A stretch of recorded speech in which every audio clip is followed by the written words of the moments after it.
বন্ধুরা, জঙ্গলে একটি বাঘ খুব রেগেছিল, কারণ 3 দিন ধরে সে কিছু খেতে পায়নি।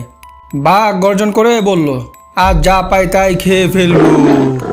আর ওইদিকে একটি খরগোশ ফুলের গাছে খেলছিল। ঠিক তখনই বাঘ দেখতে পেল ওই ছোট খরগোশকে। আর বাঘ এক লাফ দিয়ে খরগোশের ওখানে চলে আসে আর বলে, তোকে খাবো, হা হা হা হা। খরগোশটি ভয় পেয়ে গেল।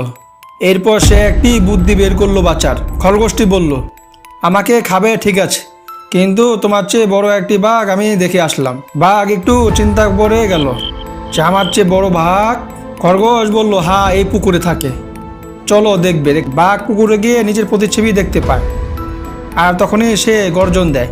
বাঘ ভাবে এটা অন্য বাঘ, আর সাথে সাথে সে লাফ দেয় পানিতে।